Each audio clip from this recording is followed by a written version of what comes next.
remercier les bonnes volontés qui ont eu l'initiative de cette rencontre. Bon, la rencontre porte tout naturellement sur les événements du 25 au 28 février au Cameroun, mais la présence des frères et sœurs africains des autres pays est la preuve et l'expression même des potentialités que nous disposons en Afrique de pouvoir nous réunir sur l'essentiel. Voilà. Donc, à l'instant où je vous parle, il y a un crash d'avion, d'un avion comorien qui dessert les îles de l'archipel. C'est un avion qui a quitté Moïli, l'île de Moïli, avec 12 passagers et 2 membres d'équipage qui devaient se rendre à Moroni. Donc c'est combien, peut-être 35 km. Donc qui sépare l'île de Moïli et la Grande Comore. Et ça fait combien, peut-être 4 heures de temps que l'avion est porté disparu. La compagnie vient de faire un communiqué pour confirmer cette disparition. Et Azali a pris le président Macky Sall en otage, puisque Macky Sall est arrivé à Moroni ce matin. Et il a pris le président Macky Sall en otage pour faire la fête, au lieu de faire preuve de compassion. La compassion, Maître Laïf, je propose que nous gardions tous une minute de silence pour cela. Il serait bien que nous soyons en conférence et non tous des journalistes reporters, car si chacun tient son téléphone, je ne sais pas si nous allons finir par suivre quelque chose. Je souhaiterais que nous gardions une minute de silence à la mémoire des... Espérons que les secours rudimentaires qui sont mis en place arriveraient à secourir les passagers. Quel que soit l'âge de repos, voilà. Je pense que nous gardions une minute de silence pour souhaiter qu'on les trouve, ou s'ils sont partis, que les envoie pour en paix. On observe une minute de silence. Une minute de silence.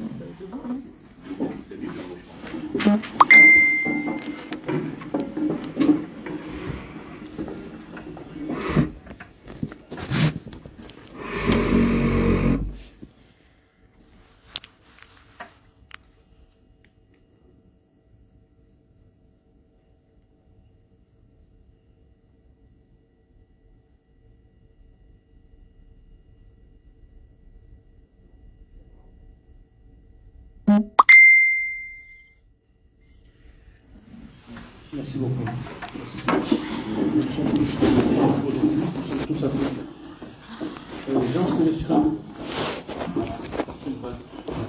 tu as peut-être quelque chose à apprendre, quelque part, Jean-Célestin, car c'est d'accord, on peut partager le micro, celui dans la salle. Donc c'est à toi que je vois de nous expliquer. Essayons de respecter 7-10 minutes de parole par intervenant, afin nous devons commencer avec un petit retard. À toi, Jean-Célestin. J'essaie de faire moins de 7 minutes. Peut-être même moins de 5. Bonjour à tous et à toutes. Et puis merci à ceux qui ont eu cette idée d'organiser cette rencontre, qui me paraît essentielle en ce temps où on a dit le monde est chamboulé. Et je dis le monde, je ne mettrai pas forcément l'Europe en premier, je dirais l'Afrique, parce que beaucoup de choses se passent en Afrique, encore aujourd'hui, l'a dit M. Laroutou, pour les Comores. Moi, j'ai eu la chance, le bonheur de commettre cet ouvrage parce que j'ai vécu comme un témoin des événements de février 2008 au Cameroun. Alors, je ne vais pas rentrer tout dans le détail parce que je suis déjà journaliste à la rédaction de Ouest France à Angers, où j'ai fait mes études supérieures. Et comme j'avais marre d'entendre dire que c'est truqué, c'est volé, que c'est pour les unes sont bourrées, je me suis dit, j'ai une formation d'historien et de sociologue. Je me suis dit que je vais aller voir de mes propres yeux ce qui se passe au Cameroun dans l'optique de la présidentielle de 2004. Donc je suis arrivé au Cameroun fin 2003, en accord avec ma rédaction de West France à Angers, qui s'était engagé de me laisser, comme sociologue aussi, d'aller voir sur le terrain la pré-campagne, donc comment se préparer la campagne, mais aussi la présidentielle et la pré-campagne électorale. En tout cas, tout ce contexte-là. Et quand je suis arrivé au Cameroun, je ne sais pas comment il a fait pour être au courant, puis Diawé, paix à son âme, est venu jusqu'à ma maison, moins d'une semaine après mon arrivée au Cameroun, disant qu'il a appris que j'étais là, qu'il voulait absolument que je vienne encadrer mes jeunes frères et sœurs du journal Le Messager. Et moi, je lui ai fait comprendre que je ne suis pas venu au Cameroun pour travailler dans un journal, mais pour observer la situation sur le terrain en tant que sociologue. Il m'a dit, il n'y a pas meilleure posture, je lui parlais, que d'être un messager pour, j'essaie de limiter, pour observer la situation et retirer tous les enseignements. Donc, je reste donc de 2003 à finalement 2009, alors que j'étais venu pour une année.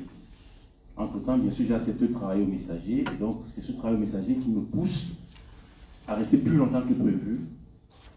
Et il se trouve que c'est pendant que j'étais chef service société au Messager que se sont produits ces événements-là. Alors, on avait quitté la rédaction provisoirement et on dormait, pour ceux qui connaissent un peu la ville de Douala, feu rouge de Sengue. Il y avait des appartements, puisque la situation était extrêmement tendue, extrêmement dangereuse en fait. Pire encore pour les journalistes, parce que on pouvait se prendre une balle à tout moment. C'était un mouvement qui était puissant, mené essentiellement par des jeunes. Et quand je dis jeunes, c'est à la fois des jeunes de l'école primaire, des enfants, des lycéens, des collégiens, des universitaires, et qui ont été rejoints par la suite par les bensikineurs, les employés ou les travailleurs d'autres secteurs, et beaucoup de femmes, beaucoup de femmes. Alors, ce qui m'a amené à commettre pratiquement cet ouvrage, c'est que dans ce chaos qui est parti de Douala, est passé par Yaoundé, Gomsamba, Melon, Loum, Tchang, tout ce que vous voulez, Bouya, bien sûr. Il y a pas mal de jeunes qui ont été tués 20-25 mètres de moi. Moi, j'ai eu la chance, si j'aurais pu être parmi eux. Je pense particulièrement à un jeune de 15 ans qui s'appelle Narcisse Diabéa, qui connaît un peu la ville de Douala, qui sortait de l'ISD, c'est l'Institut supérieur Bonadingue, qui est pas très loin du feu de Sengue, pas loin du cimetière de Daïdo, si vous voulez connaître, et qui est tombé à 20 mètres, peut-être 15 mètres de moi. Il y a une voiture de gendarmerie, un pick-up, qui est passé à vive allure. Il n'a pas eu le temps de passer complètement. L'enfant, l'adolescent, qui était devant moi, que je ne connaissais pas avant, est tombé face contre terre, et c'est un cratère que j'ai vu derrière sa nuque. Et j'ai tellement paniqué, bon, je n'étais pas seul. On a ramassé le corps. Comment j'ai su son nom? C'est quand on le relève, puisqu'il était en tenue. Il y a le nom sur la pochette. Pendant plusieurs mois, je n'ai pas dormi pas plus de 2 heures d'affilée. Parce qu'en plus, cet enfant, quand on le met dans le pouce-pouce, on était 3, on le met dans le pouce-pouce, et le pousseur qui poussait, pour accompagner le corps à la morgue de l'hôpital à Quintini, il y a une dame que je vois qui m'appelle, Jean-Célestin, mais qui m'appelle ici, au rond-point salle du fait d'Aqua. On est venu donc de Férouche de Sengue, on descend, pour ceux qui connaissent, pour aller vers l'hôpital à Quintini, pour à la mort. Rond-point salle du fait d'Aqua. Et je dis, mais c'est qui cette dame qui m'appelle par mon prénom en plus, parce que bon. Et plus je m'approche d'elle, plus elle hurle. Il paraît qu'ils ont tué mon enfant, ils ont tué mon fils. Je dis, mais il c'est qui? Mais vous êtes qui, madame? En fait, je me rends compte que cette dame-là, je l'ai rencontrée une semaine avant. c'est la copine de ma grande sœur qui a fait le lycée de Nubel. Ils ont fait le lycée de Nubel ensemble. Nous sortions de l'église, elle était dans la même église que moi, et ma grande sœur me la présente et dit, ben voilà, c'est une amie, on a fait le lycée de Nubel ensemble. Elle me salue, très heureuse. En fait, c'est son fils qui venait d'être tué. Oh là là. Et donc, je dis, mais comment il s'appelle votre fils? Elle me donne le nom Narcisse Diaby. Je dis, c'est pas possible, c'est lui. Oh my God. Donc, je lui dis, ben oui, c'est... Donc, puisqu'on a sur le pouce-pouce, mais il fallait voir les cas de la dame. Et donc, les deux qui étaient avec moi ont pris chacun la dame d'une épaule pour l'aider à tenir, et moi je continue à pousser pour amener le corps jusqu'à la morgue. Je raconte ça parce que je ne sais pas si les gens s'imaginent ce qui s'est passé pendant ces 4 jours-là. 25, 26, 27, 28 février 2008. Je parle de ça, mais comme journaliste aussi, puisque je travaillais alors au Messager, je sillonne la ville. Et je vois du côté du le pont du Forêt. En allant, si vous voulez traverser Bonassama, vous voyez le pont, la voiture de police qui passe, il y a beaucoup d'enfants qui sont en tenue d'école, qui courent et qui tombent dans le pont de Forêt. J'ai vu des messieurs, on ne m'a pas raconté. Plusieurs dizaines ont été noyés comme ça. Parce que la voiture de police passait, c'était la panique. Plusieurs sont morts comme ça. Donc tout ça là m'a amené à commettre cet ouvrage qui a été préfacé par, je crois, Gaston Kellman, et qui m'a fait l'amitié quand je lui ai présenté le projet de livre. Il a trouvé des faits très très forts et il m'a fait l'amitié et l'honneur aussi de le préfacer. J'avais présenté d'abord à Kush Ndiawe pour que les choses soient honnêtement et correctement dites, parce que j'avais une relation particulière avec lui. Il m'aimait beaucoup. Il m'avait pris un peu comme son conseiller. Et quand je lui ai présenté ça, il a tardé à répondre. Il a tardé à répondre alors que moi, je voulais absolument que c'est lui qui préfasse le livre. Et le fait d'avoir tardé à répondre, qui m'a poussé à proposer, quand je suis revenu en France, donc, à proposer à Gaston Kellman. Et Gaston Kellman pour la préface, et je crois Jean-Vincent Tignon pour la postface. Et voilà, ça s'est passé comme ça. Bon, je vais m'arrêter là, j'avais dit que je ne vais pas dépasser 7 minutes, mais je crois que j'ai largement dépassé. Mais le livre, sincèrement, si vous voulez savoir ce qui s'est vraiment passé, je ne raconte pas comme quelqu'un à qui on a dit. Je raconte les faits que j'ai vécus. Et pour être tout à fait complet, ça s'est passé en 2008. Je vais retourner au Cameroun. Alors que, entre-temps, je suis revenu ici, j'ai été nommé ici correspondant messager au mois de septembre 2009. Je vais retourner au Cameroun pour savoir ce que le pays est devenu 1 an et demi après ces émeutes-là. Et là, je rencontre les gens, aussi bien les policiers, certains ont participé à ça. Donc, ils parlent dans l'ouvrage, mais bien sûr, de manière anonyme. Aussi bien certains des parents. Parce que j'ai fait une enquête pour compléter ce travail en travaillant avec la CAT, si vous connaissez un peu, c'est l'Action chrétienne contre. Voilà, exactement. Avec une dame qui s'appelle Madeleine Affité, je ne sais pas si elle est toujours vivante. On a fait un travail vraiment d'enquête pour savoir chaque maison qui a perdu un fils. Et nous, on a retrouvé qu'il y en avait environ 130 enfants. Alors que le gouvernement avait reconnu le premier enfant, ensuite 40. J'ai dit le gouvernement. Là aussi, pour être tout à fait honnête, et je sais ici qu'il y a des partisans du MRC, mais moi je ne fais pas de la politique, je suis journaliste. Bonjour. À l'époque, c'est Maurice Kamto qui était délégué à la justice, ministre délégué à la justice. Je vous dis ça parce que, encore une fois, je ne fais pas de la politique, mais parce que j'ai eu à l'interpeller sur ces faits-là, quand il est venu ici, c'est l'année dernière, il y a 2 ans, c'est l'année dernière, au mois de janvier-février. Il nous a reçus à l'hôtel Montparnasse, comment ça s'appelle encore?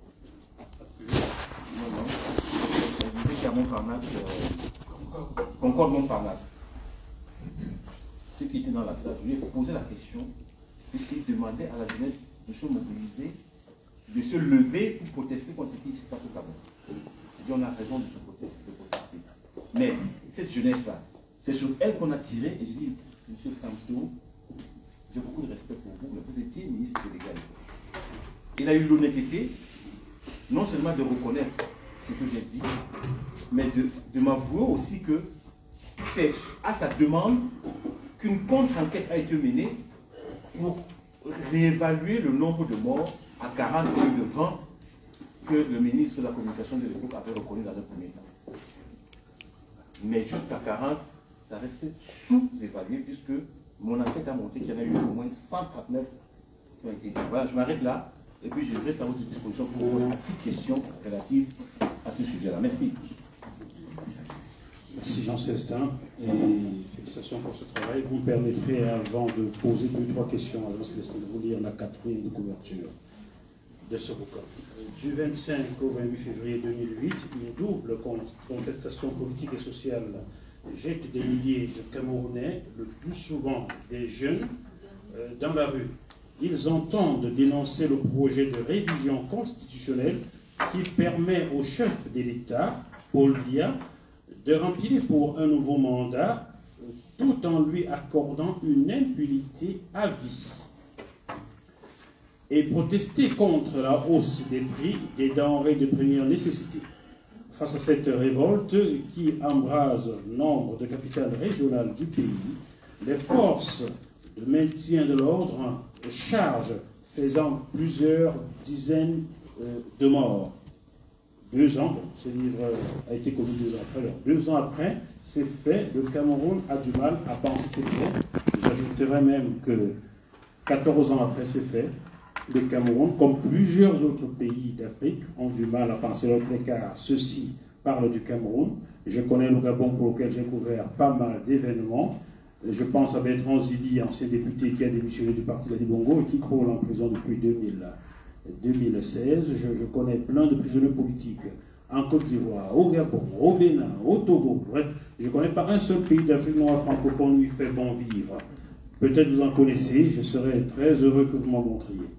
Donc je vous laisse poser 2-3 questions à Jean-Célestin avant que nous embrayions avec le professeur Thierry Amoubou qui est dans les starting blocks.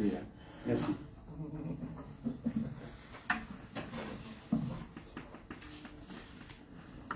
Oui, Célestin, j'ai lu concernant ces règlements. Et ils sont à 500. 500 morts. Si vous allez le rapport d'amnistie, ils sont à 500 quelque chose. 500 on peut le comprendre parce que toi tu as travaillé à Douala. Tu n'as pas été à Osamba, à Tchang, machin. Logique, c'est logique. C'est logique. Et je pense qu'ils n'ont pas tout compté car ceux qui ont été mangés par les poissons, ceux dont les parents ne veulent pas s'exprimer de peur de représailles, sont nombreux. Je prends encore 2 questions avant de suivre dans la vie.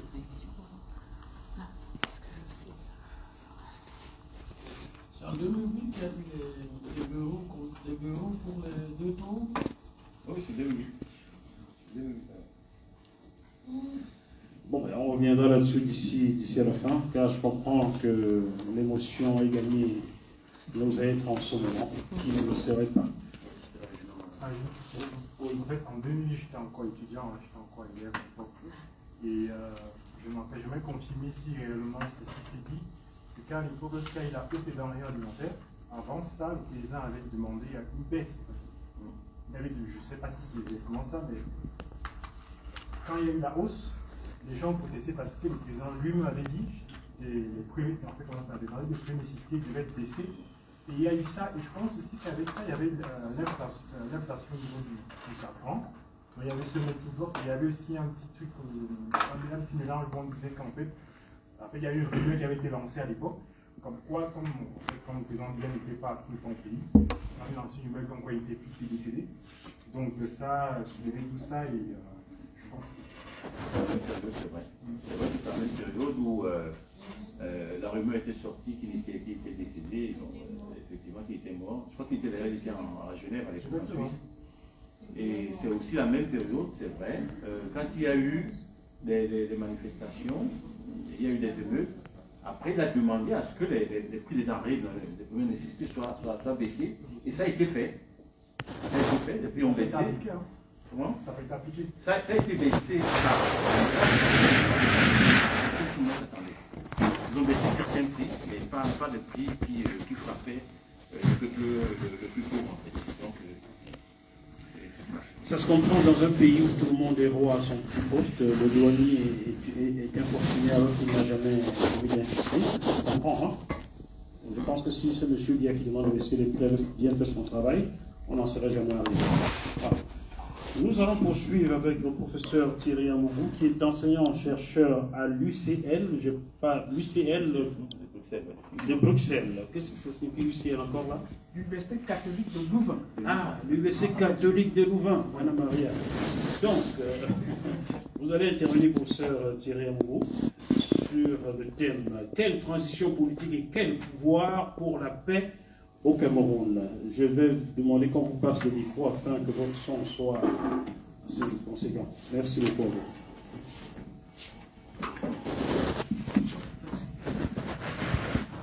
Ok, merci Jacques, merci à tous et à toutes. Merci aux organisateurs de m'avoir invité.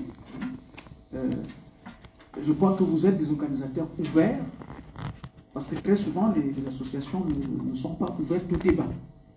Moi je suis un homme du débat. Je n'ai jamais été dans un parti politique depuis ma naissance. J'ai dirigé la Fondation Mounier, qui est mon poste le plus proche de la politique, pendant quelques années. Donc je tenais à vous dire merci, parce que la révolution, c'est aussi la pensée. Il n'y a pas de révolution sans pensée. Si vos actions ne sont pas précédées de réflexions stratégiques, de réflexions tactiques, de réflexions même idéologiques, ça peut ne pas aller très loin. Donc je m'attendais à ce que la salle soit comble de nos compatriotes qui sont dans l'action sur le terrain, ce qui est important. Mais également, c'est important de penser ces actions-là. Je voulais aussi dire merci à Marcel, parce que quand je suis arrivé en Belgique, j'ai trouvé Marcel déjà dans le combat.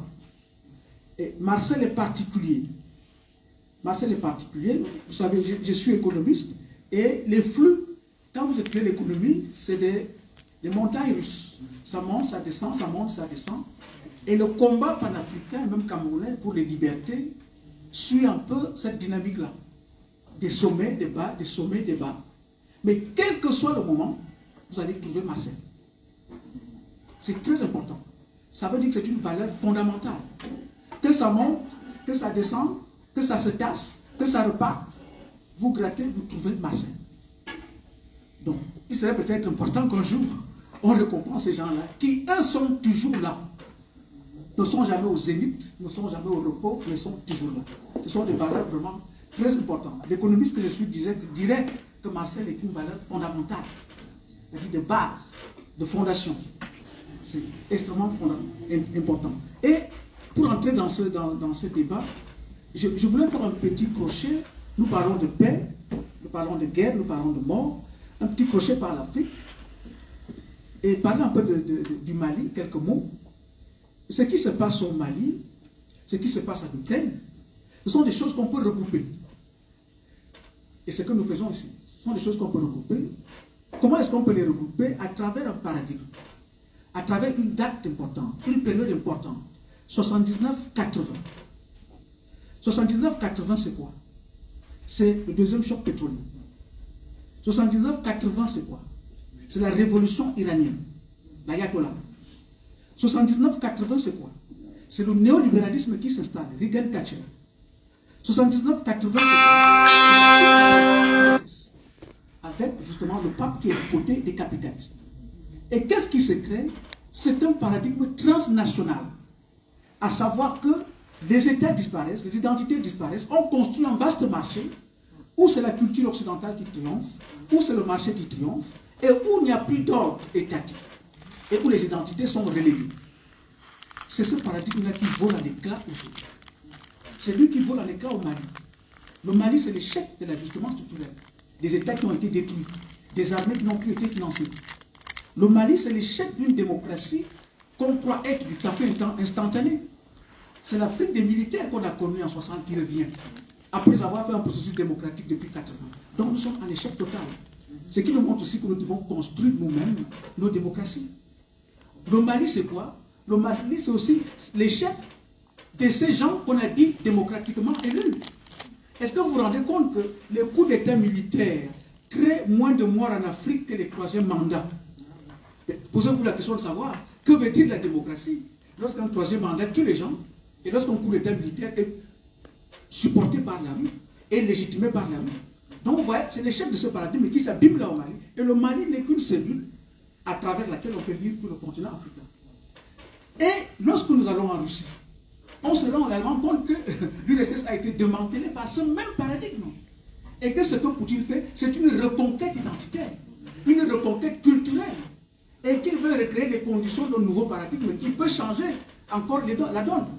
Et nous sommes là à travers une guerre économique, une guerre idéologique menée par les Occidentaux, et que Poutine lui va mener par d'autres moyens. Donc, vous voyez que c'est un paradigme qui s'appuie partout. Et lorsque nous parlons du Cameroun, nous revenons dans cette question du pouvoir. Construire un marché transnational, c'est le pouvoir. Construire un espace où les multinationales vont dominer, nous sommes dans le pouvoir. Et les événements de février 2008 au Cameroun, c'est le pouvoir. La grosse question qui se pose ici, j'ai vu, Méline et à moi, y compris, comment est-ce que vous avez été fondus parce que ce que Célestin vient nous raconter. Ça veut dire que qu'est-ce que le pouvoir a fait de la vie? Le pouvoir est là pour servir de la vie. Pour que la vie soit meilleure, pour qu'elle ne soit pas héroïque. Alors le pouvoir nous aide à vivre sans besoin d'être un héros. Quand nous devenons héros pour vivre, alors le pouvoir a raté complètement ce pourquoi il est conçu. Et des gens ont pensé avant nous. Si vous prenez Foucault, Foucault nous dit le pouvoir n'est pas stocké quelque part. On va pas aller le ramasser. Le pouvoir se met en exercice par ses effets. Février 2008, tous ces morts, tout ce qu'il raconte, c'est ça le pouvoir. C'est ça la nature d'un pouvoir. C'est lui qui amène les enfants à se jeter dans le bourri. C'est lui qui fait péter le crâne d'un enfant allant à l'école. C'est lui justement qui tue. Alors, lorsque nous parlons du pouvoir au Cameroun, il est important de nous rendre compte que ce qui est fondamental, c'est changer la nature de notre pouvoir. Et changer la nature de ce pouvoir, c'est changer la nature de l'État. C'est une problématique panafricaine. Nous avons des États coloniaux, avec des pouvoirs coloniaux, qui sont là pour reproduire les dominations coloniales. Nos armées ont été orientées pour protéger le pouvoir colonial. Donc, lorsque la société se lève pour contester ce pouvoir colonial, elle réprime la société. Donc, changer la nature de nos États, c'est changer aussi la nature de ces armées-là, qui devraient donc être des armées qui sont au service de la société.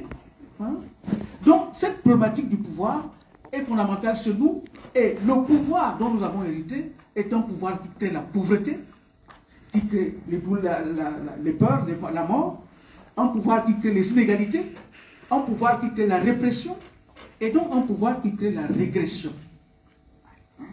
Donc lorsque je parle de transition politique au Cameroun, la première chose, c'est transformer la nature du pouvoir. Et qui dit la nature du pouvoir, dit la nature de l'État.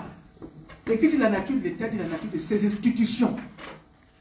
Avons des institutions inclusives qui permettent aux gens d'intégrer la vie, de s'émanciper, d'améliorer la vie, ou des institutions prédatrices, rentières. Ça, c'est une grosse question en Afrique subsaharienne. Nous avons des institutions prédatrices et rentières, et où un petit bloc au pouvoir profite de l'économie de rente, et ce pouvoir qui crée automatiquement de la rente. Février 2008, c'est la rente qui entraîne la violence. Hein? Lorsque vous avez un petit groupe qui profite seul, vous avez la masse qui vient toquer à la porte. Et qu'est-ce qui se passe lorsque vous toquez à la porte et qu'on ne vous l'ouvre pas? Vous la cassez. Ça veut dire que le pouvoir produit de la violence. Produit de la violence parce qu'il produit de la pauvreté, parce qu'il produit de l'injustice, parce qu'il produit de l'inégalité, parce qu'il produit de la mort. Voilà ce qu'il faut changer. Transition. Autre aspect, lorsque je vous parle de transition, c'est de vous montrer que ce pouvoir que nous avons au Cameroun nous a conduit à quoi aujourd'hui? Pour vous montrer la nature. Nous a conduit à une crise politique. Une crise politique. Nous avons un président de 89 ans. Ça veut dire que nous avons quelqu'un qui n'a plus les capacités, même biologiques, d'assumer sa fonction. Ça veut dire qu'au Cameroun, nous sommes dans une situation où le pays est à l'arrêt. Le pays est à l'arrêt et nous attendons que la nature fasse son travail. Donc un pouvoir conservateur qui n'autorise pas un changement de régime. Si nous voulons une transition politique au Cameroun, nous devons changer ce type de pouvoir. Quel que soit celui qui arrive au pouvoir. Quel que soit. Parce que je vous le dis, nous sommes des hommes.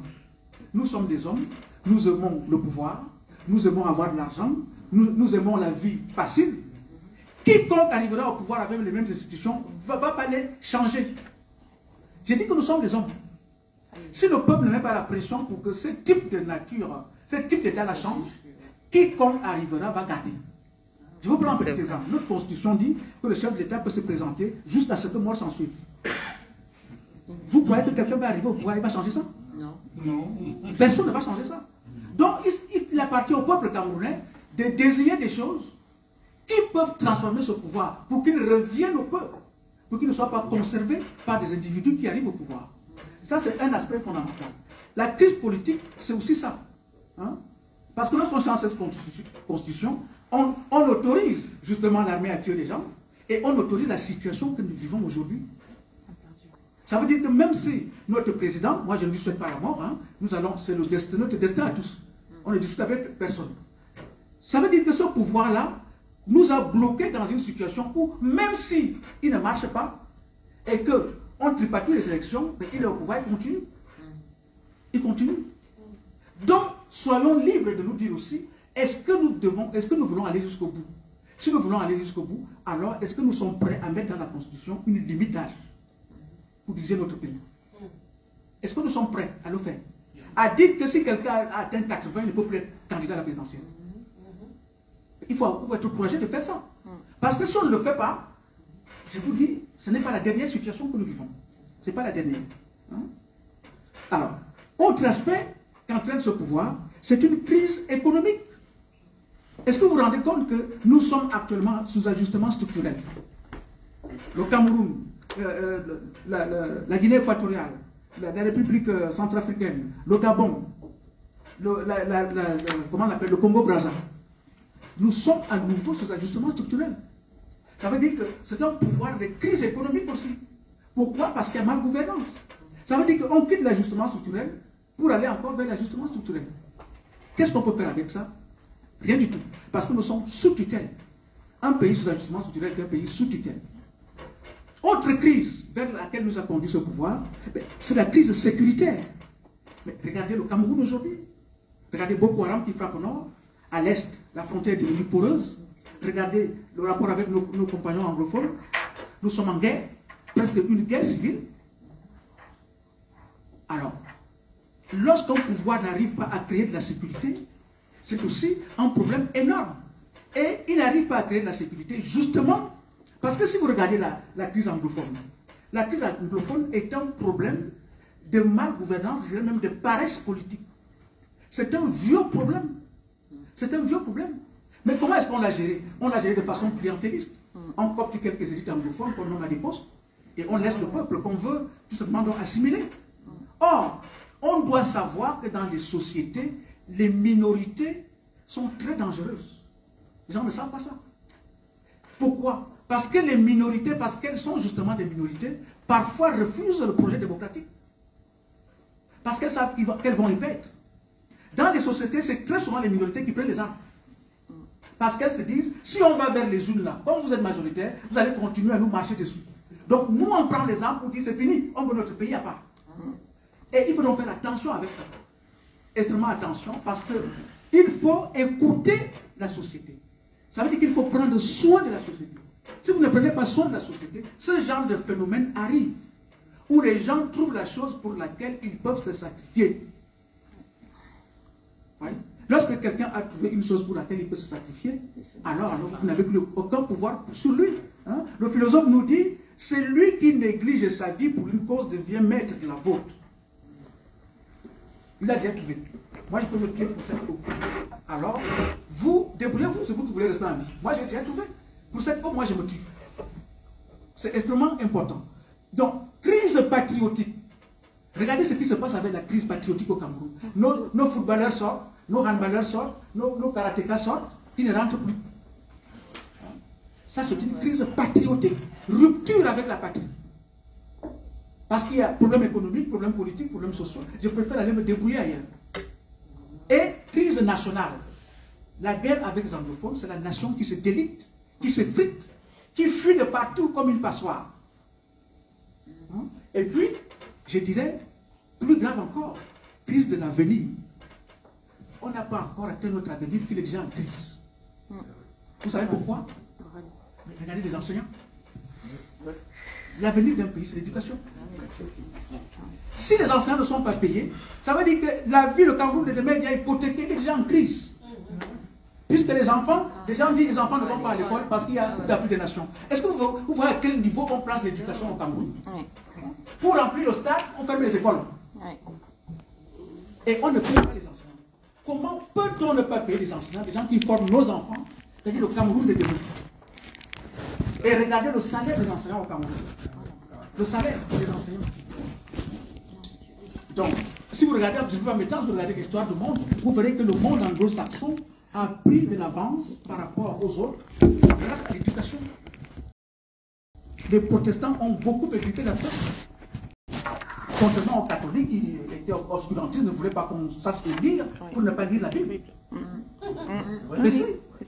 Et le monde anglo-saxon a avancé largement grâce à ça. Donc l'éducation est vraiment... nous insistons parfois sur le conscient, l'économie et le politique. Mais l'inconscient qui travaille les sociétés en profondeur, c'est l'éducation. C'est le capital humain. Donc voilà ce à quoi ce pouvoir nous a conduit. Il faut donc en sortir. Il faut en sortir. Et comment il faut en sortir? Je propose qu'on en sorte par une transition.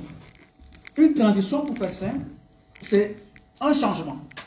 Pour faire simple. Mais il y a plusieurs types de transitions. Il y a des transitions cosmétiques. Il y a remplace à YouTube, par exemple. Hein? Ou alors, je ne sais qui, des fils à papa, et il y a de ma fils remplace, il y a de ma père. En sciences politiques, c'est une transition au sens technique du terme. Ça veut dire que le pouvoir est passé d'un individu à un individu B. Mais il n'y a pas eu transformation en profondeur du régime. Donc ça, c'est une transmission au sens purement formel, cosmétique. C'est pas ça que je préconise pour nous. Il y a aussi des transitions semi-profondes.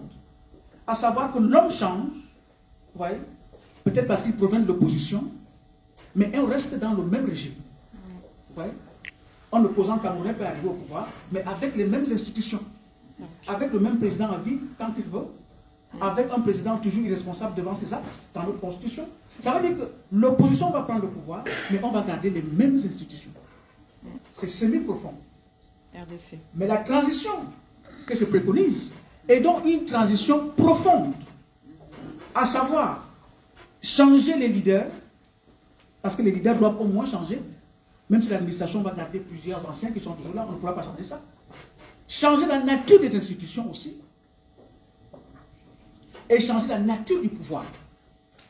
Là, vous êtes dans une transition profonde. Ça veut dire que le régime de pouvoir va changer. Et si le pouvoir change, alors ces effets, comme le dit Foucault, le pouvoir, ce sont des effets, ces effets vont aussi changer. Pourquoi je vous en parle? Parce que j'ai un peu observé ce qui nous est proposé depuis un certain nombre, depuis quelques temps. Quels sont les modèles de transition que j'ai observés et que je mets au débat? Hein? J'ai observé un premier modèle. Le premier modèle, c'est quoi? C'est les fils à papa. Ce que vous appelez généralement le gré à gré. À savoir, le fils qui va remplacer le père. Comme ça s'est fait au Gabon, comme ça s'est fait au Togo. Ça, c'est vraiment la transition cosmétique. C'est-à-dire à la place des mêmes régimes, même chose. Ça, c'est vraiment pas... Les mêmes causes vont produire aussi les mêmes effets. Deuxième chose qui apparaît au Cameroun, et qui est du côté de la diaspora, là j'ai noté un ensemble de choses que j'ai remarquées, c'est une transition qui est considérée comme des gens qui disent quitter de là, ôter ou de là que je m'y mette. C'est-à-dire, j'ai observé un certain nombre de leaders de la diaspora camerounaise qui ont organisé un gouvernement et qui se sont partagés les postes. Ouais, vous voyez? Ça, c'est une transition. Ça veut dire, ôtez-vous de là, que j'ai mis mes... Ça veut dire que la transition ici, c'est tout simplement prendre la place de ceux qui sont là et continuer. J'ai observé ça aussi. Ça montre que ce qui anime ces gens-là, ce n'est pas la transformation du pouvoir. Ce n'est pas transformer le pouvoir pour qu'ils servent le peuple, c'est être à la place de ceux qui ont le pouvoir. Ça, c'est une forme de tradition cosmétique. J'ai aussi observé, dans la même diaspora, une autre proposition qui est ce qu'on appelle corps, qui veut dire Kamto ou rien. Ça, c'est une autre façon de concevoir la transition. Ça veut dire, si le professeur Kamto n'est pas président, il n'y a personne d'autre. Il n'y a personne d'autre. Vous voyez? Ça, c'est quoi? Ça, c'est pas dire que j'ai quelque chose contre le professeur Kamto. C'est dire que cette transition ne peut mener nulle part. Parce qu'elle promeut un individu. Moi, je veux pas d'une transition qui transforme le pouvoir, qui transforme les institutions et qui transforme même la mentalité d'une société. Or, Kamto ou rien, nous nous plaçons dans la perspective de l'homme providentiel, à savoir Jésus-Christ, qui avait sa baguette magique, va, d'un coup de baguette magique, tout transformer. Ce n'est pas possible. Notre pays est dans le fond du trou. Et quelles que soient les qualités d'un individu, il ne pourra pas, tout seul, il ne pourra pas. Ça, je l'ai aussi observé dans la diaspora. Autre chose que j'ai observé, ça c'est des choses qui sont développées par Ngana. Lui, la transition, c'est l'éradication de l'ethnie qui est au pouvoir. Le problème, c'est les boulous. Il faut les raser, ils sont maudits, c'est eux de l'affaire. Si vous n'avez pas les boulous, il n'y a pas d'avancée au Cameroun. Ça, c'est la transition vers Sangana. Le génocide des boulous, c'est ça la transition. Ce sont les boulous, le problème. C'est vous. Donc là aussi, vous voyez qu'on ne sort pas. On ne sort pas de l'auberge. Parce qu'une transition n'est pas un processus ethnocide d'éradication d'une communauté, d'un pays. Parce qu'un des leurs aurait le pouvoir. Si vous saviez dans quelles conditions les boulous vivent, la majorité des boulous, vous ne le diriez pas. Si vous le saviez, Ghana ne le dirait pas. Donc, je trouve que c'est un abus, une généralisation abusive et dangereuse. J'ai observé autre chose. C'est des choses que je mets, c'est-à-dire, moi j'observe la scène de loin. Hein? J'observe tout ce qui se fait parce que ça m'intéresse, parce que c'est important, tout ce qui se passe. Et j'ai observé autre chose, c'est la révolution. Très bien. La révolution, c'est une option de changement. C'est-à-dire, la révolution, c'est quoi? Je ne vais pas vous faire l'histoire de la révolution, mais la révolution, ça veut dire tout simplement balayer un pouvoir d'État qui est en place, le remplacer par un autre. C'est ça que veut dire révolution. Or, le problème, c'est donc une révolution, comme je vous l'ai dit, se fait aussi avec la pensée. Je voulais avoir cette salle pleine. Petite erreur qui vous montre qu'il n'y a pas de pensée. Que la révolution est une pensée telle que nos compatriotes la mettent en place. Petit exemple. Est-ce qu'on peut faire une révolution en se mettant à dos la culture populaire? Non. C'est-à-dire en poussant les artistes populaires. Ça marche pas. Si tu veux faire une révolution au Cameroun, si tu la penses, tu vas séduire Bendeka. Tu vas séduire Katino. Parce qu'avec ces gens-là, tu as le peuple. Vous savez combien de gens affamés, sans salaire, Bendeka fait danser au Cameroun? Ça veut dire que Bendeka, le peuple va vous suivre parce que vous avez mis en place la terreur comme instrument. Mais au premier virage, il n'est pas convaincu, il vous lâche. Regardez ce que Mao a fait. Mao dit qu'il n'y a pas de révolution sans séduction du peuple et de la culture populaire. De la culture populaire. C'est pourquoi Mao va dans les plantations avec les paysans. Il va faire les récoltes avec les paysans. Si un pont est cassé, il va arranger avec les paysans. Parce qu'il dit c'est cette masse qui est ma force. Ça c'est fondamental. Donc ça doit se penser en termes stratégiques, en termes tactiques, pour savoir comment on joue avec ça. Alors, je vois aussi autre chose dans le panorama des transitions au Cameroun. C'est ce que propose Gabriel Libi. Le fédéralisme communautaire. Ça aussi, ça peut nous mener nulle part. Nulle part. Pourquoi? J'ai déjà développé, je ne veux pas vous parler de ça ici. Je vais vous prendre deux exemples seulement. Premier exemple. Comment on réfléchit au niveau panafricain avec du fédéralisme communautaire?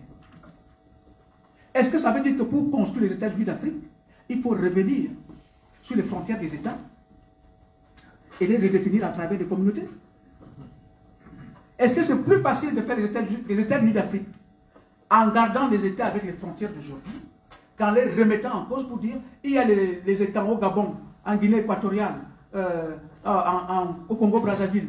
Il faut d'abord qu'ils se regroupent en communauté et refassent une frontière avant d'aller se mettre avec le Gabon.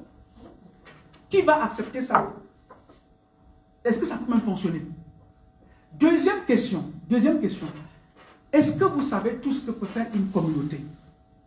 Parce que parler du fédéralisme communautaire, c'est dire que les communautés ne vont rester que communautés et n'auront pas de velléités indépendantistes. Ça veut dire que vous êtes prédéterministe et vous êtes présomptueux par rapport à ce que vous savez d'une communauté. Lorsqu'une communauté est puissante, vous ne savez pas ce qu'elle va penser demain. Si elle dit, moi j'équipe, il y a le pétrole ici, on a trouvé le pétrole dans mon coin là, moi je pars au Nigeria. Comment tu fais pour indiquer ça? Hein? Une fois que tu as mis les communautés en avant comme étant le moteur du développement du Cameroun. Donc, il y a un ensemble d'hypothèses implicites qui sont posées avant et que les gens ne mettent pas en avant. Est-ce que nous avons des communautés magiques? Il y a l'hypothèse implicite dans cette proposition de communauté magique. Ça veut dire que la communauté va résoudre tous les problèmes du Cameroun et va changer les Camerounais tels qu'ils sont. Moi, je pense que les Camerounais dans la communauté seront les mêmes. Et que la communauté n'a pas des forces magiques, en fait. Alors, ça, c'est ce qui se trouve sur le terrain. Or, le combat, je fais rapidement, je suis très bavard, et puis je vous donne le micro. Le combat de la diaspora a apporté des choses extrêmement importantes. Quelles sont ces choses? Une des choses, c'est quoi? C'est qu'il y a eu quand même la création d'une culture de résistance. C'est important dans un pays. Une culture de résistance. Et très souvent, les gens fonctionnent par imitation. Très souvent, l'homme est un animal mimétique et on imite ce que nous voyons les autres faire. Très souvent, on n'ose pas parce qu'on se dit, ben, tu as vu qui les tient faire ça? Tu as vu qui les tient occuper ce poste-là en France? Donc tu n'oses pas. Mais quand tu vois un Africain à ce poste, ah, nous pouvons aussi. Tu commences à imiter. Donc c'est important ce travail mimétique que la diaspora a installé à travers ces mouvements, à travers l'Europe. C'est important parce que cette diaspora a aussi apporté une animation du champ politique. Le champ politique camerounais est, je le compare souvent, à un électroencéphalogramme plat. C'est-à-dire que le pays est proche de la mort en fait. Et on a arrimé le pays sur des gens qui sont, sans souhaiter la mort à quelqu'un encore une fois, qui sont biologiquement proches de la mort. Donc le pays fonctionne aussi comme un électroencéphalogramme plat. Et ce que la diaspora a fait, c'est qu'elle a réanimé le champ politique camerounais. Est-ce que vous imaginez que si Biya s'en va, vous savez qui est le succès de Biya? Non. Vous croyez qu'on va changer quelque chose? On aura gagné quelque chose par rapport à la vitalité du pays? C'est pas. C'est que prévoit la Constitution. Ça, voilà, ça veut dire que nous sommes dans les mêmes basses pressions au niveau vitalité. Hein? Alors, autre chose que cette résistance a apporté, c'est l'éducation à la contestation. C'est très important dans un peuple que ce peuple soit habitué à contester. La contestation fait partie des carburants de la démocratie. La contestation, l'esprit de contestation. Un peuple qui ne conteste pas ne peut pas s'auto-critiquer et devient un peuple où s'élargit la médiocrité. Tout à fait. Parce qu'on tourne en rond, on nous a pas appris ça, contester. Donc, cet esprit de contestation que la diaspora a installé à travers ce mouvement est extrêmement important. Parce qu'il participe de la démocratie, de la diversité, de la démocratie d'opinion. Autre dimension, la diaspora, et non des moindres, a apporté aux Camerounais la possibilité d'être des sujets politiques. Un sujet politique, c'est quelqu'un qui est capable de dire « je ». Moi, je pense que. Moi, je dis non. Moi, je dis oui. Là où nous sommes dans une fabrique de consentement, une fabrique de conformisme, permettre aux gens d'avoir la capacité de dire non, d'être des sujets politiques, est fondamental. Et je mets ça au crédit, justement, de cette diaspora qui a permis aux gens d'intégrer la contestation comme étant une valeur fondamentale du citoyen, et même de la citoyenneté dans son exercice. Alors, petites critiques, et puis je conclue. Quelques petites critiques, c'est... Oui, professeur, il faudra bien conclure, car vous m'avez pris déjà 55 minutes. Exact. Quelques petites critiques par rapport à ce mouvement, c'est quand même le clivage est très prononcé entre Camerounais qui en résulte. Le clivage est très, très prononcé. Le clivage est important parce qu'il permet aux politiques d'exister. Parce que lorsqu'il y a unanimité, il n'y a plus de politique. Le politique provient de la diversité. Mais lorsque c'est un clivage où il n'y a plus de correspondance, alors on est dans une polarisation, dans une distribution bimodale, où il n'y a plus de dialogue. On est dans une incapacité politique. Ça, c'est un problème. Deuxième problème, il faut sortir justement donc de cette violence qui occupe la place centrale dans la façon d'entrer en rapport entre Camerounais. Entrer en rapport peut se faire sans violence. On peut être complètement en désaccord sur tout et discuter calmement. Pas vous affubler de tous les noms, de tous les masses, de tous les injures du monde, en laissant même de côté le terme de la discussion, juste pour vous mettre plus bas que terre. Je crois que là, c'est quand même quelque chose qui montre un refus du débat. Ou surtout pour avoir des vues sur YouTube. Je vais devoir vous arracher la parole. Et c'est vrai, oui, je conclue, Jackie. Je conclue en disant ceci, pour aller dans votre sens. Si vous faites, vous expliquez quelque chose comme ce qui se passe en Ukraine, vous essayez de l'expliquer, ça peut passer, mais vous n'aurez pas le même succès que si vous racontez la couleur de tous mes caleçons depuis que j'ai 10 ans. Ça va faire, le nombre de clics ça va exploser. Surtout dans le milieu camerounais. Voilà. Oui. Donc, je conclue en disant qu'il nous faut transformer le pouvoir. Ça veut dire qu'il faut une acquisition légitime du pouvoir. Je ne dis pas démocratique. Parce que la démocratie, c'est plus complexe. Je dis acquisition légitime. Pour moi, Assimi Goïta, c'est légitime. Parce que les populations sont d'accord. Et la démocratie n'est pas autre chose que les populations. Vous voyez? Il faut faire attention avec ces affaires-là. Si une démocratie vient installer quelqu'un en mettant l'ajustement structurel, en le mettant au pouvoir carrément, est-ce que c'est plus légitime que ce qui se passe au Mali? Je ne suis pas certain. Deuxième chose, il faut une transition qui nous donne des pouvoirs proches des peuples. Proches des peuples. Et au service des peuples. Quand Ouattara arrive au pouvoir, ce n'est pas proche des peuples. C'est pas proche des peuples. C'est proche de Sarkozy. Il faut une transition qui nous donne des pouvoirs avec une proximité lâche par rapport aux anciennes puissances coloniales. Parce qu'on se rend compte que ceux qui sont liés à ces anciennes puissances ne servent pas nos peuples. Ça, c'est fondamental aussi dans la transition qu'il nous faut pour la paix au Cameroun. Il nous faut des institutions libératrices qui libèrent vos génies, qui libèrent vos apprentissages, qui libèrent vos projets, qui libèrent vos énergies. C'est fondamental. Or, nous sommes dans des institutions rentières, prédatrices. D'où la réforme de notre constitution qu'il faut. Le poste de président. Est-ce qu'un président qui n'est pas pénalement responsable, est-ce que c'est protéger la fonction présidentielle ou alors c'est lui donner des pouvoirs exorbitants? Il faut réfléchir sur ce genre de choses. Parce que moi, je peux couper tous vos têtes de ce que je suis président. Je ne risque rien. Il nous faut un peuple donc souverain. Si on fait ça, on aboutit à un peuple souverain. Et il nous faut donc un pouvoir au Cameroun décentralisé. Pas dans les communautés, dans les territoires. Le Cameroun est un pays avec des territoires. Pour se tirer un mot, je suis obligé de vous couper. Oui, une question. Oui. La décentralisation pour vous prime-t-elle sur le fédéralisme? La décentralisation est un élément du fédéralisme. Très bien. Le fédéralisme, c'est une distribution et une répartition territoriale du pouvoir pour permettre à des territoires d'avoir du pouvoir. Et dans ce fédéralisme, on a donc des éléments de décentralisation comme instrument. Gardez tout ça, voilà. Chaque maraîcher arrose toujours son sillon. Oui. Et comme j'ai un sillon qui s'appelle JMTV+, je ne vais pas vous lâcher car vous avez beaucoup de choses à apprendre aux Camerounais. Et je dis ici devant tout le monde que je vais vous inviter désormais tous les mois pour venir nous donner du pain intellectuel car vous avez beaucoup de choses à nous dire. Oui, un dernier mot donc pour conclure. Un dernier mot, vous l'avez déjà dit, le dernier mot. Le dernier, c'est le code électoral, les amis. Voilà. Le code électoral. Qu'est-ce qu'il nous faut faire au Cameroun? Il nous faut un code électoral, c'est-à-dire tout ce processus-là, qui soit indépendant des organes de l'État. C'est ça la chose. Le code électoral, à savoir organiser l'élection, dire l'élection, donner les résultats, ça doit être fait par des institutions qui ne sont pas arrimées à l'État. Parce que l'État que nous avons encore aujourd'hui, si on ne transforme pas, c'est lui qui contrôle tout. C'est lui qui produit l'officiel.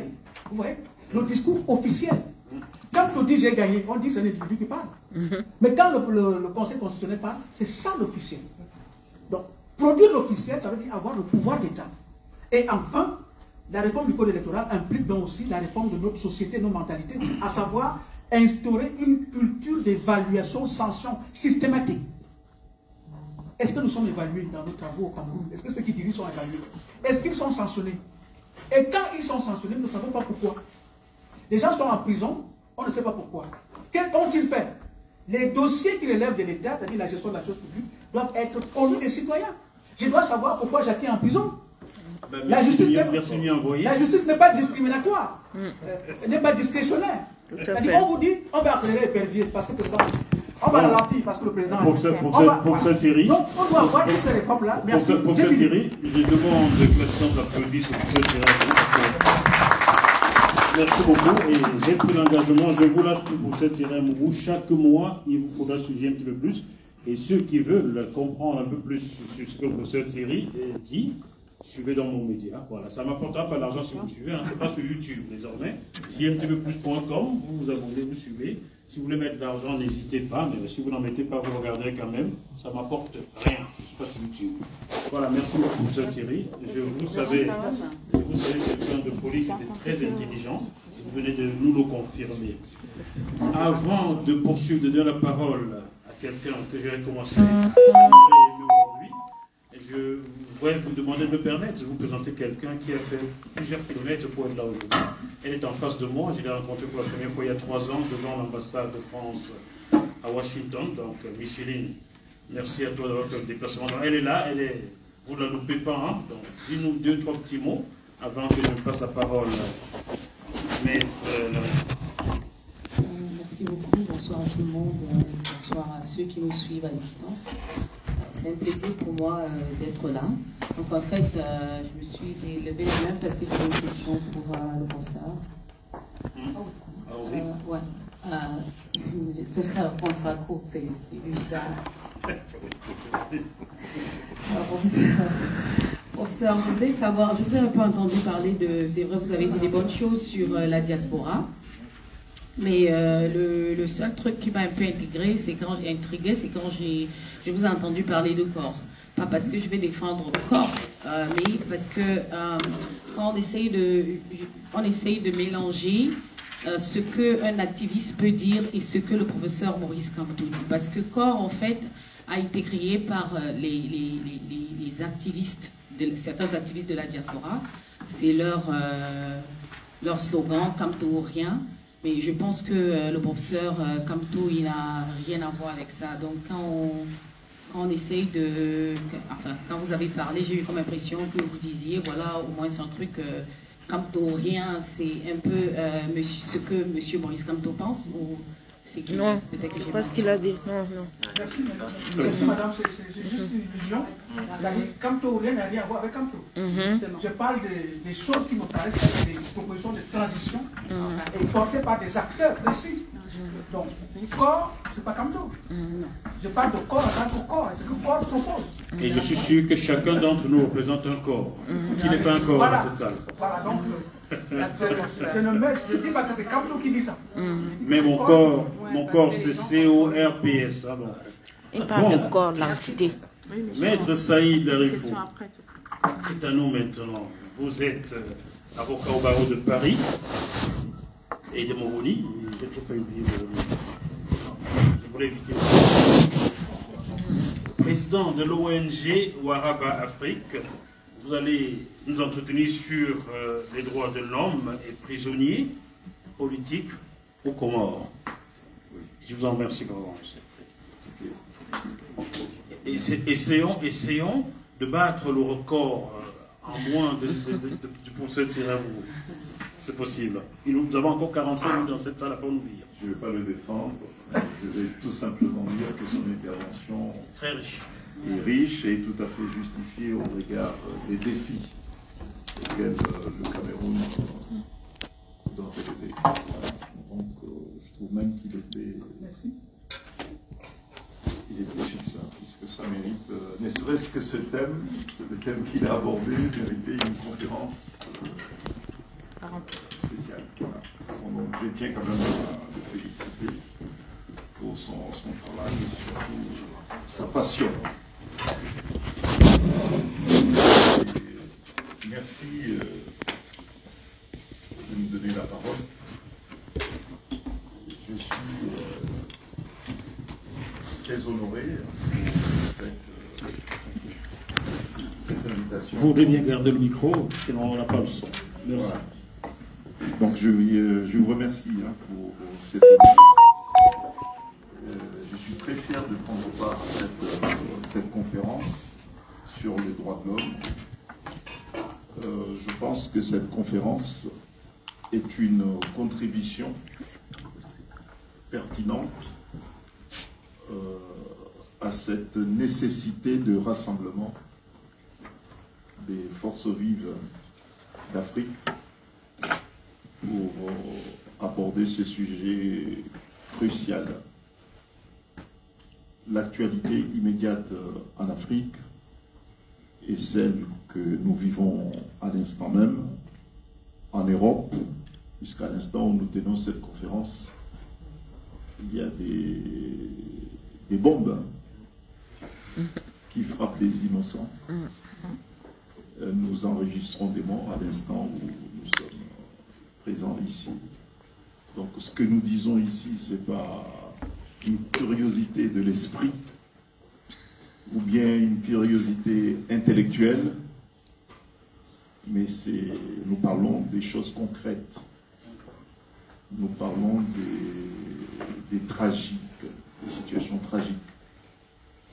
Nous parlons des drames, nous parlons des morts, des innocents, des bombardements qui sont volontairement provoqués parce qu'il faut être fort, parce qu'il faut être riche, parce qu'il faut être puissant.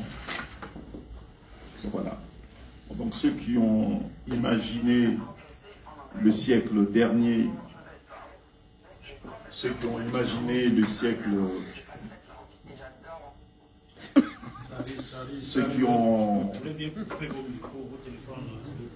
Ceux qui ont imaginé qui s'étaient engagés le siècle dernier et d'autres qui ont pris le relais en ce moment pour défendre, faire émerger les droits de l'homme, ce sont des êtres humains comme nous qui ont vécu autant d'atrocités, qui ont vécu autant d'injustices, qui ont vécu aussi autant de drames, autant de conflits, et qui ont estimé qu'il était temps que des bonnes volontés se retrouvent pour contribuer à l'humanisation de nos sociétés. Ce sont des gens qui ont cru et qui croient encore que les conflits, les drames, les guerres, la volonté de s'imposer, la volonté d'être puissant n'est pas une fatalité, n'est pas la seule alternative, mais il y a d'autres alternatives. Et comme les sociétés humaines ne cessent, malgré les leçons, n'ont pas tiré, les sociétés humaines n'ont pas tiré les leçons des drames du passé, nous devons, plus que jamais, être vigilants parce que les droits de l'homme, parce que la démocratie n'est pas gagnée pour tout le temps. La démocratie n'est pas gagnée définitivement. Les droits de l'homme sont remis en cause tout le temps, partout. Et parce que la violation des droits de l'homme constitue, dans une société indiquée, constitue une menace pour la paix dans toutes les sociétés humaines.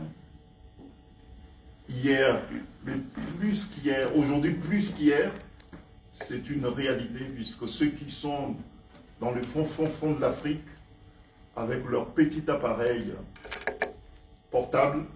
Il suffit qu'ils aient la connexion. Ils vivent en direct ce qui se passe partout dans le monde. Donc c'est pour cette raison que la violation des droits de l'homme dans une société définie est une menace pour toutes les sociétés humaines. Menace pour la paix dans toutes les sociétés humaines.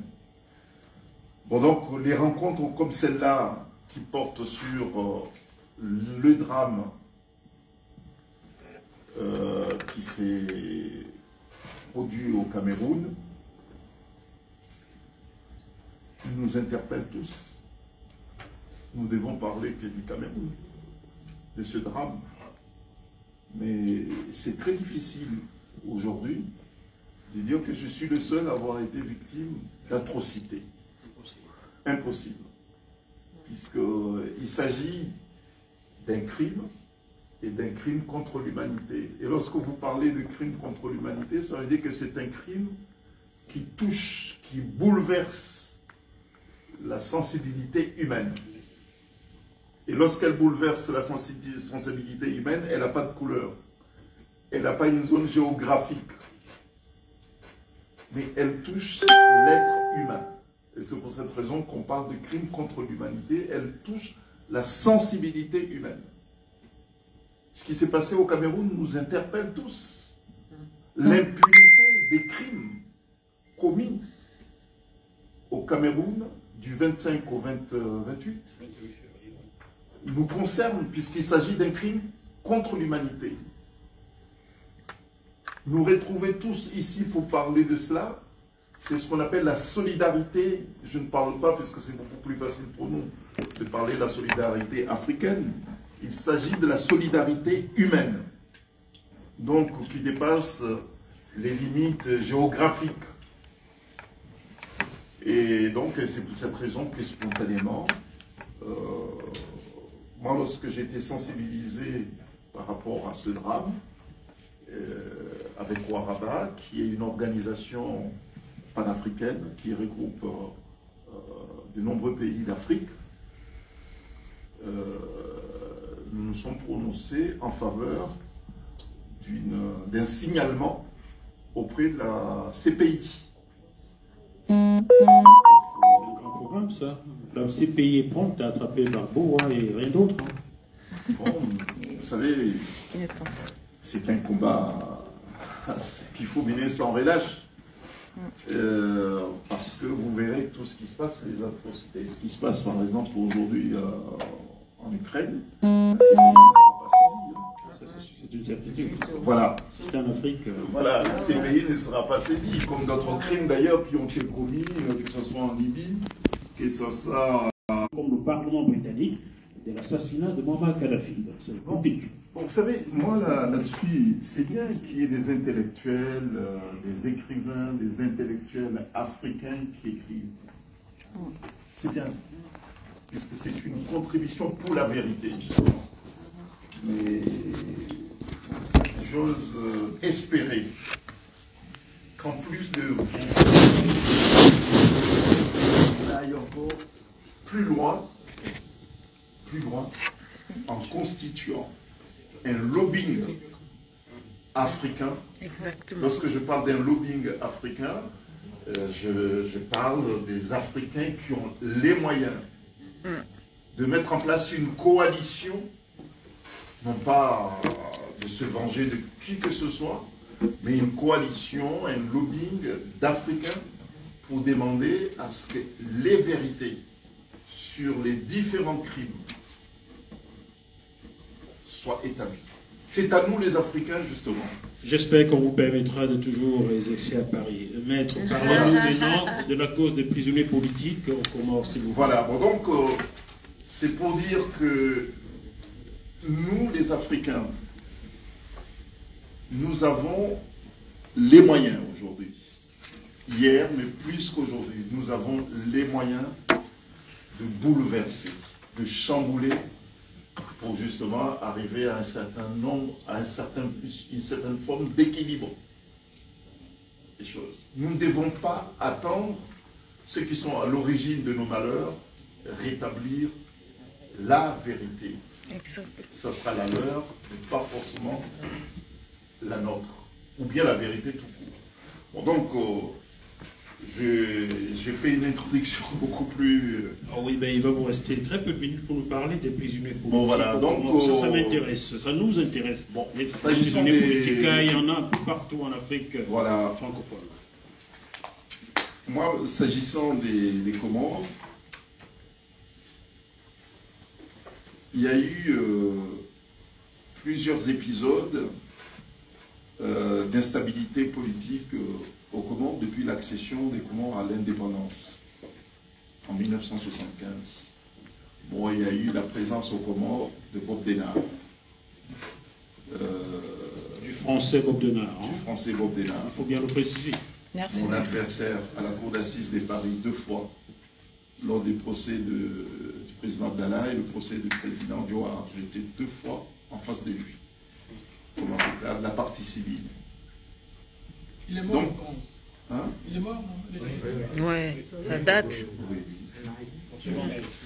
Voilà. Donc, il y a eu le procès de Bob Denard. Donc, il y a eu cette période de Bob Denard.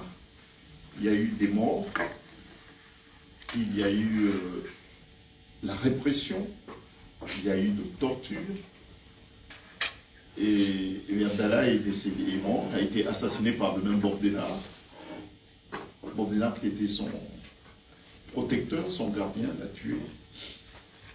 Et puis il y a eu d'autres régimes que je dirais normaux, puisque c'est notamment le régime de Dioar qui a ramené au Comores un début de démocratisation. Et Dioar est décédé, a été destitué par Bob Denard. Et Azali Assoumani est arrivé au pouvoir par coup d'État. Le colonel Azali Assoumani est arrivé au pouvoir par un coup d'État. Et le régime d'Assoumani Azali était un régime, le premier régime était un régime déjà répressif. Mais j'ose dire qu'à l'époque, Azali I, c'était un apprenti dictateur. Bon, il est parti, il a quitté le pouvoir parce qu'il y a eu l'AMISEC, c'est un groupement des militaires des pays de la zone qui était venu surveiller une élection présidentielle. Et on a eu des régimes démocratiques puisque ceux qui ont eu à diriger les Comores après le départ d'Azali ont été élus au suffrage universel. Azali II est revenu suite à une élection présidentielle en 2016, et là, ce n'était pas l'apprenti, puisqu'il a passé 10 ans à fréquenter les écoles des dictateurs. Il est revenu, il a dit, vous m'avez chassé, vous m'avez hué le jour de mon départ, vous allez voir, je vais vous faire payer. Et depuis 2016, il a fait tuer, sous son commandement, 35 personnes. De 2016 jusqu'à maintenant, ça peut paraître peu par rapport à ce qui se passe ailleurs.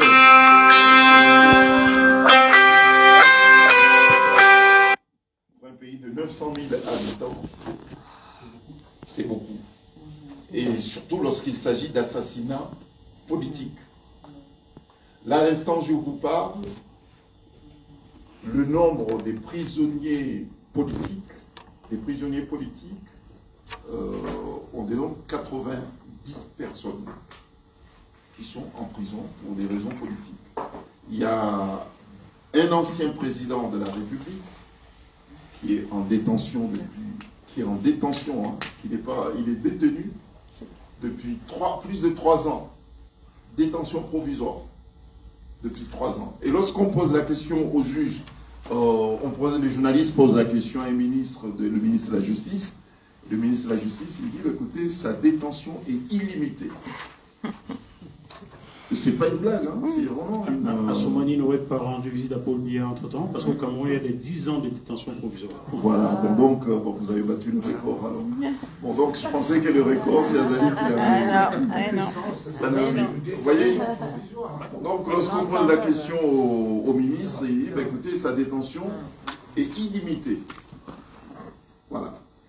Et lorsqu'on vient, on interpelle un gouverneur élu au suffrage universel en pleine fonction, on le prend, on le met en détention provisoire, on manipule, avec son accord bienveillant, de son secrétaire général, de son gouvernorat, qui devient gouverneur par nomination, et que ça fait 3 ans que le gouverneur, je parle du gouverneur Salami, est en détention provisoire, ça fait 3 ans. Il y a eu 2 anciens vice-présidents qui sont en résidence surveillée depuis 3 ans également. Des journalistes également qui sont en détention provisoire. Ceux-là même qui ont aidé, donné un sacré coup de main à Azali pour qu'il redevienne président. Ouais, quand tu manges avec le diable. Et il le fout. On n'est jamais un ami du diable. Au trou. C'est pas fini. Lorsque vous avez 5 adversaires sur 11 aux dernières élections présidentielles qui fuient le pays pour vivre en exil, lorsque vous avez votre fils qui a peut-être travaillé et qui devient tout de suite richissime et ouvre des sociétés dans l'offshore à Dubaï et qu'on ne sait pas d'où vient cet argent. Vous parlez du fils du président? Du président, qui devient son conseiller, puisqu'il fallait absolument qu'il devienne son conseiller. Bon, donc, lorsque vous avez un militaire retraité qui sort de la mosquée à 18 h, qui rentre chez lui, qui se fait pas interpeller, interpeller c'est un terme gentil, enlevé et conduit, non pas la gendarmerie, pour subir des interrogatoires si tant est que vous avez commis un crime ou bien un délit, mais qui est conduit au camp militaire pour subir officiellement, puisque c'est la version officielle, pour subir des interrogatoires au camp militaire, puisque lorsqu'on va au camp militaire, c'est pas pour subir un interrogatoire pour une affaire judiciaire, mais si vous allez au camp militaire, justement, c'est pour être séquestré, torturé, et puis assassiné. Et comme on est musulman... Je vous coupe un peu, s'il vous plaît, chers participants, sachez qu'il y a une caméra qui vous filme. Je ne sais pas si vous voudrez que ce soit diffusé ainsi. Je ne pourrais pas couper Maître Saïd parce que vous êtes derrière et bavarder en même temps que lui. Je vais diffuser ainsi. Peut-être c'est comme ça que nous allons redresser l'Afrique. Pardon. Voilà. Donc, qui après sa prière de 18 h rentre chez lui, il se fait enlever, conduit au camp militaire, séquestré, torturé, assassiné. La panique à bord, on le ramène à l'hôpital pour trouver une version adéquate et que le chef de l'hôpital dit non, pour moi il est hors des questions. Il faut me ramener tout bien. Moi je ne peux pas prendre cette responsabilité. Et qu'est-ce qu'on fait? On maquille, on dit qu'on l'a retrouvé en mer.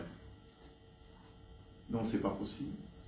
Écoutez, on attend le coucher de soleil et puis on va l'enterrer à minuit, 1 h, 2 h du matin. La famille se rend là au camp militaire, on dit on ne sait pas, on n'a pas d'informations. Et puis comme certains n'ont pas apprécié, ils ont fait fuiter l'information. Les jeunes du village sont allés au cimetière. Ils ont vu comme quoi il y avait traces comme quoi quelqu'un aurait été enterré tout récemment. Ils ont dit, bah, écoutez, il faut déterrer pour voir si c'est bien lui qui a été enterré là-dessus. Donc ils ont effectivement procédé au déterrement. Ils ont déterré le corps. Il avait la dépouille, il y avait ses chaussures, ses vêtements et tout ce qu'il portait au moment de son arrestation. Et le corps a été conduit dans un endroit approprié, adéquat, pour justement enlever toutes les saletés et les impuretés. C'est pas possible. Et les militaires ont pourchassé les jeunes qui ont procédé au déterrement. Bien sûr. Et en les menaçant de représailles. La famille est menacée de représailles si tant est qu'elle fasse des témoignages. Et la famille a fui. Bon, ils l'ont enterré à nouveau, conformément au rite de l'islam. La famille a pris la fuite avec l'aide de notre soutien. La famille a pris... Mais ceux qui ont procédé au lavage du corps, celui qui a déterré le corps, font l'objet des menaces. Et suite à cela, ils ont fui, ils se trouvent à Mayotte, en ce moment, avec notre soutien, ils bénéficient du statut d'asile politique. N'en dites pas plus, on ne sait jamais. Donc, non, mais ils sont à Mayotte, je pense qu'ils sont en abri, et ils bénéficient d'une protection internationale. Bon, suite à cela, et comme il n'y a pas eu d'enquête, et il n'y aura pas d'enquête, tant qu'Azali est au pouvoir, une plainte a été déposée, c'était au mois d'octobre dernier, alors qu'Azali se trouvait ici. Non, c'était au mois d'août dernier, alors qu'Azali se trouvait en France. Une plainte a été déposée au tribunal judiciaire de Paris pour crime contre l'humanité. Et le tribunal s'est dit incompétent. Et en vertu de la compétence universelle de certaines juridictions, dans certaines juridictions de certains pays, la justice française s'est saisie de cette affaire et une enquête est en cours puisque des enquêteurs sont allés à Mayotte, ont procédé à des auditions de témoins et puis des victimes. Bon, donc, je vous ai parlé tout à l'heure des 35 morts, 35 assassinats commis par des militaires sous le commandement du colonel Azali. Et ça fait 5 ans, bien plus de 5 ans que cela a été commis. Aucune enquête judiciaire n'a été ouverte pour déterminer les responsabilités. À combien dénombrez-vous les prisonniers politiques aujourd'hui au Comores? 99, il a dit 99. Il y en avait 140, mais là maintenant, ils sont 99. Il y a donc eu des décès entre-temps. C'est ça? Il y a eu des décès où on a... Oui, il y a eu des décès. On a libéré quelques-uns? Il y a certains qui ont été libérés, il y a eu des décès. Bon, vous savez, aujourd'hui, on est le 26. Ce matin, l'opposition, enfin, je parle des résistants, puisque lorsque vous avez un régime dictatorial, c'est pas, on ne peut pas parler d'opposition, on parle des résistants. Azali, au moment où il recevait le président Macky Sall à Moroni, pour lui démontrer comme quoi les Comores c'est un pays à vocation démocratique, il a reçu Macky Sall en grande pompe. L'opposition s'est retrouvée dans l'une des îles de l'archipel, l'île qui est prise en otage, dans un lieu privé pour une discussion en privé. Et ils sont fait tabasser et il y a eu des arrestations. Aujourd'hui, ce matin même. Bon, donc, nous sommes le 26 février 2022. Il y a eu des arrestations aujourd'hui. Des arrestations, il y a eu des violences.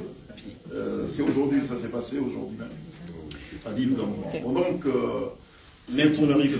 la situation au Comores, bon, pour résumer, est marquée de deux choses. Je parlerai de l'impunité des crimes commis par des militaires, l'impunité, et puis une dictature commise et dirigée par Azali Assoumani qui a tous les pouvoirs entre ses mains. Juste une dernière question, si vous permettez, car il faut que je passe la parole. Il nous reste moins de 20 minutes. Hein. Qu'est-ce qu'on retrouve dans le sous-sol comorien comme richesse? Bon, il y a une exploration qui est en cours, qui semble indiquer comme quoi il y aurait découverte de pétrole. D'accord. On a compris pourquoi il y a la dictature. S'il n'y a pas de richesse dans ce pays, il n'y aurait pas tout ça. Merci beaucoup, Maître Larifou. Je souhaite aussi vous avoir comme invité de temps en temps pour expliquer au monde entier, à ceux qui nous suivent, ce qui se passe aux Comores, dans ce coin d'Afrique assez méconnu par beaucoup d'Africains. Donc merci beaucoup. Et j'ai envie de vous applaudir, car je n'ai qu'une seule main pour vous applaudir. Merci. Merci beaucoup. Bon, je peux vous appeler des amis, n'est-ce pas? Parce qu'on a des amis communs, n'est-ce pas? Bien sûr. Ça, c'est formidable. Je peux aussi retourner la caméra, la braquer sur vous. Il n'y a pas de souci. Voilà, je vais le faire. Ah, pardon. Donc, mon cher Dalami, vous allez nous parler de la dictature des minorités. Si ces belles personnes à côté de vous nous permettent de nous poursuivre, car elles sont très belles. Voilà, c'est bien. La torche nous dérange terriblement. Merci. Donc, Dalami, je vous laisse nous parler de la dictature des minorités. De quoi s'agit-il? Bonjour tout le monde et merci de m'avoir invité. Je vais être très social. Je vais revenir. Vous m'entendez? S'il vous plaît, professeur Thierry Amougou, quand vous parliez, Dalami était pieux comme un chrétien du Moyen-Âge. Je vais revenir alors sur l'intervention de Fidel par rapport à la situation des parlementaires que la plateforme républicaine a conviés au Sénado en tant que collaborateur. Je suis le président, je suis attaché parlementaire du Pitié des Hauts-de-France. Le député Sébastien Nadeau, il est présent, il a décommandé sa présence pour des raisons personnelles et il va demander à député Jean-Paul Lecoq, qui est un député communiste, d'assister à la réunion. Malheureusement, pour des raisons, je mets entre guillemets, a aussi décommandé. Et le député Sébastien Nadeau devait se faire représenter par son attaché parlementaire jusqu'à hier. Et je reçois un message à 16h, 17h, me notifiant que son attaché parlementaire, son fils était malade. Donc il ne pouvait pas être présent. Étant en déplacement hier, il me suggère une conférence Zoom dans laquelle devait assister le bureau de l'association. Malheureusement, jusqu'à la dernière minute, pas d'association Zoom. Mais en tout temps aussi, j'ai eu au téléphone un ami attaché parlementaire à l'Assemblée nationale, l'attaché parlementaire du député Kokoendo qui fait partie de la commission des affaires étrangères de l'Assemblée, qui m'a dit qu'il y a une petite pression au sein du Parlement par rapport à la situation de notre pays, de la France, actuellement en Afrique francophone. Je vais insister là-dessus. Vous dites qu'il y aurait une pression à l'Assemblée nationale française sur les députés français sur la situation en Afrique. Tout à fait, tout à fait. Je ne parlerai pas de pression, mais il y a un mot d'ordre. Il y a un mot d'ordre, unité nationale. C'est de la pression. Voilà, par rapport. Alors, le mot d'ordre dit quoi concrètement? Pour des raisons confidentielles, je préfère rester sur... le off, c'est du voilà, off. exactement. Donc, je préfère rester un peu...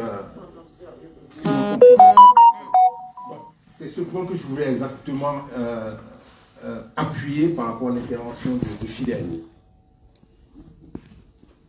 Je pense que, en fait, en physique élémentaire, on dit la force d'une chaîne se mesure à son chaînon le plus faible. Vous pouvez avoir une chaîne assez énorme, robuste, si un chaînon tout petit peu, il casse. Mais au Cameroun, nous n'avons pas un chaînon, mais nous avons des chaînons. Nous avons des chaînons au Cameroun. J'ai eu cette chance d'accompagner le candidat aux élections présidentielles à Kérémouna comme conseiller politique. J'assiste à toutes les meetings du bâtonnier à Kérémouna. Et je vais aller plus loin. Je ne suis pas resté dans mon confort parisien pour dénoncer la situation au Cameroun. Et je pense que c'est ça le problème au Cameroun. C'est la raison pour laquelle je ne partage pas tous les points, je vais dire, qui a été soulevé par le professeur Amougou, dont je suis sur la